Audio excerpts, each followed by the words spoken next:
Sometimes I forget that life, for me at least, is about making memories.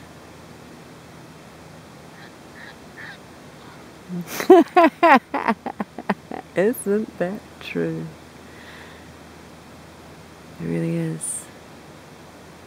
But I get lazy and I think, maybe I'll skip this one. I'm glad I didn't stay in the warm sleeping bag. I'm glad I chose to get out and experience this beautiful bluebonnet dawn.